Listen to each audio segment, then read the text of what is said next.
Welcome, Dr. James Beckett, Sports Card Insights. Second Dueling Questions with Jake Roy. Sometimes when I really enjoy getting in the flow with these dueling questions, I want to keep it to 15 minutes, but Jake and I were on the same page about a lot of things and really enjoyed our time. And sometimes the time gets away and sometimes I let it get away because I'm having a good time. And Jake, I hope you were too. So second Dueling Questions with Jake, totally different questions. I don't know if he's saving the best ones for last or hitting me with his best shot first, but thanks sponsors, Topps Panini, Upper Deck, Heritage Auctions, Scott Auctions, Mike Stadium Sports Cards, Burbank Sports Cards, and ComC, Beckett Media, Beckett Grading, Beckett Authentication. So I'm enjoying the dueling questions. Hope you are too. If you've got ideas for shows or questions, send them in and I'll consider them for a future episode. And thanks. And here's Jake. Welcome, Jake. We had so much fun with our first dueling questions. This is overtime dueling questions or part two.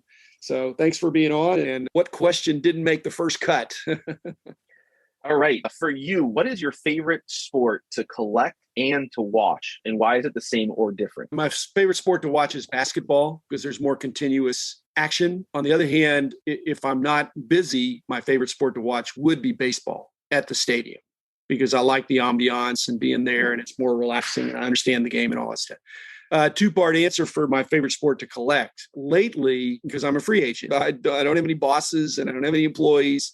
And I just do what I want to do. So my first love was always baseball. And what I have most of is baseball. But if I'm looking through a dollar box or exploring, football is probably where I go first. Not because it's a better deal, but just because it's less picked over. Football, even though it's the number one fan sport, I think, for passion in the U.S. anyway, it's third place for collecting, I think. Mm-hmm. It's basketball first now, which again, I love. But the dollar box configuration for basketball is completely different than baseball or football. There's a line to look at the basketball, and there's a medium-sized line to look at the baseball, and there's no line to look at the football or the hockey. So I'm going to go where the people aren't, and then I can just peacefully look through and see what's what. And anything you spend time on, there's another sports card insight, is that if all you did is look through soccer and bought soccer, after a while you start picking up on what's tough. Mm-hmm. And the dollar box experience I have is showing me what's tough is not anything that's in a dollar box. If it's in the dollar box, that means it's out of favor or it's not a high demand card. So when I was seeing Tua Tagovailoa in there, I'm thinking the collectors of the world think this guy not going to make it. Matt Stafford on the Lions, he was in there. Mookie Betts now is in there. People think what he's done lately. Bryce Harper, a few years ago, you couldn't find anything in there. So I learned what's hot by what's not in there. But the more you dig into it, the more you realize, hey, there's some good stuff. Okay, my turn question for you. You mentioned when we first started talking that you still use the Beckett magazines. And I was just wondering, what do you use them for? Basketball Card Fanatic is a basketball card magazine to read. Yep. I really enjoy it from Adam. But the Basketball Monthly magazine, or what are you getting out of it? So I enjoy the annual books, and what I get out of those is sometimes refreshing my memory on odds or looking up odds that I haven't looked at, especially for the older cards. But also some of the more interesting stuff is like the descriptions as to some of the reasoning why a set was called what it was, or some of the details as far as like uncorrected errors or skip this number. All those little details are very hard to find anywhere else, and I find them very in the large annual Beckett Monthly. On the fatter one. They're like the fatter one, yeah. The plus or whatever. Yeah. But I think it is the annual. But at the annual, you've got to take some consideration of the dating of the pricing and the timeliness of the pricing. But there's a lot of information in there. A lot of information. In fact, if you're a vintage collector, you don't have to get a new one if you just want the checklists. And the pricing information of the pack odds and the explanation of the errors and uncorrected errors and things like that. And the pricing can even be something that is helpful for some of those very rare cards where you have multipliers. Not that it's going to be exact one for one if you throw it up on eBay, but it just can give you a ballpark sometimes, which it's a ballpark for what you would like to pay, Jake. Yeah. Yeah. It's a dirty little secret. It says right here, and people would say, I didn't have the cards. It was a price guide for other people. This wasn't a catalog for this is what they're for sale for. But to the best of our ability, we were trying to express the going rate. And back in the day, like we said, before there was eBay, a lot of the stuff was thinly traded.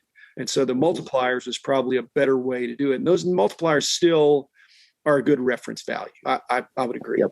agree. That's very kind of you to say that. Okay, your turn for me. All right. So we just had the NBA 75th anniversary. I'm not going to ask for your whole thoughts on the whole list, but if you had to create maybe your Mount Rushmore or your top 5 or 10, however large you want to go, who would be on that list, that short list for the NBA's best players? The short list for NBA's best player? LeBron has to be considered, but so does Michael Jordan.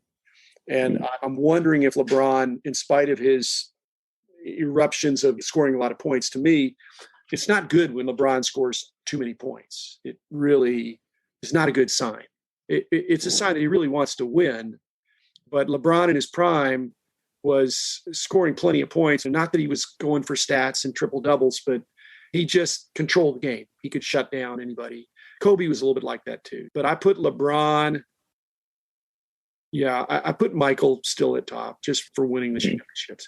The interesting thing for me, more of a vintage guy. Dr. J is my favorite old school player. Oh, okay. What I was trying to get at is that, that to me, the interesting thing in those kinds of arguments are Wilt versus Bill Russell. Mm-hmm. You could only have one. And they battled it out, but Russell had the better supporting cast. Okay, so that's one where I would lean toward Wilt over Bill Russell, even though Bill Russell was much better coach, probably I don't know that he's a better facilitator. Wilt Chamberlain, one year when he thought, I'm not going to score, I'm just going to be the offense hub and pass. He was a freak in a good way. Okay, the other one is Jerry West against Oscar Robertson. Very much contemporaries. And if you could only have one, I went to middle school in West Virginia. And this is when Jerry West was in, I'm dating myself, but he was at WVU. He was at West Virginia. Okay. And he seems old, and I don't think I'm old, but he's older than me, but not by much. And Oscar Robertson, I've actually met him. I never met Jerry West, but I met Oscar Robertson. He's a really big, nice man. And it just looked like he was a man playing among boys. He could just do whatever he wanted to. And he averaged a triple-double when nobody was even trying to count. Because if he wanted the rebound, he could get it. And they could never get the ball away from him. And there were no three-pointers. He was amazing. So sentimentally, I want to say Jerry West, but I think Oscar Robertson was pretty hard. Jerry West was so clutch, but Oscar Robertson, I thought, was understated. I thought, like we're seeing with LeBron is just going to take over at the end of the game. I don't know that Oscar Robertson took over as much. Okay. Jerry West, he'd take the big shot. So things like that. So who am I leaving out? Kobe, I put at a level below LeBron and Jordan. And Giannis, he's got to do it for a few more. He's another freak that's interesting. Luka has got to do it for another 10 years. And even then, he's a different type of savant. I think the word savant. Penny Hardaway could have been up there. Like I said, I think Penny and Kobe would be in the same ballpark. Shaq, probably still going to take Wilt Chamberlain. This is going to be published. I think Shaq did not take as good a care of him in the later years. And I fault that against him. I think he was an amazing, unstoppable athlete. But those last few years, his minutes were reduced and his effectiveness was reduced because he had 375 pounds of 7 foot something going up and down the court, which hats off to him to do that. But I think he could have been even better. And like I said, with my question with Penny, if he just had the supporting cast that understood him and fed off him and vice versa, and had some consistency and longevity, like with Penny or Kobe, basically he's a clever guy and he's bright. But I don't know, I never lived my life in that kind of body where everybody's seeing that this guy was agile. You look at his classic cards and some of those early Upper Deck and Topps cards, his rookies, he looks like a power forward. Yeah. Which he was. Okay. If you had to pick, which would you prefer to have in your collection? A BGS 10 or a PSA 10 of any given type? That's a 1 second answer that you already knew. The question is, because this has come up, I'm going to answer it a different way because obviously I'd rather have a BGS 10 because that means pristine. My problem is I am getting frustrated at the BGS 10s that I have. I only have a few. I put one of them on a video. And what it is a 10, 10, 10, 9.5. And so it's not a black label. And so 10s really frustrate me if they're not black label. I have 0 black labels. I have a few 10s out of many cards graded. And so at least they're a 10. but I'm not pleading. I'm not begging. I'm not the boss anymore. But black 10s are super hard to get. And regular 10s are really hard to get. And I frankly would much rather have a 10 that is a BGS than a PSA 10. I can't say it's a better card because they could be the same card. But like I say, my problem is when it's not a black level and I'm so close. That's why PSA cannot have an 11, as the Spinal Tap reference would suggest. So anyway, okay, my turn for you. What was the big deal about Little Penny? Were you around for that, or were you too young for that? Oh yeah, I've got one behind me actually. Two of them. Penny was a big deal because he added the personality. Penny was himself a little bit of an introvert, where Shaq was the extrovert. Little Penny added the personality to all those fun shoes and the commercials. Without Little Penny, commercial with a guy's face, but it added a little bit of pizzazz and a bit of flair that you needed there. I totally get what you said. I agree with you, but I just want to go on the record of saying, because the reason I asked that question is we were sued by Little Penny. Really? Yes. Oh, I can't wait to hear Back in the day, we were sued. We got a cease and desist from Little Penny because we did a tribute to Anthony Hardaway, otherwise known as Penny Hardaway. And we had something in there, either on the cover or in the magazine, that was like a special tribute issue that was Little Penny, which, again, exactly like you said, it was a more expressive version of Penny's more reserved personality. And this was at the peak of his talent and popularity. And it allowed him to be almost like a ventriloquist or something, or an alter ego. And so it's really cool. And we did something. And for some reason, his attorneys, because it wasn't Little Penny, but it wasn't Penny, but it was his agent or attorney, said, stop, pull that off the market.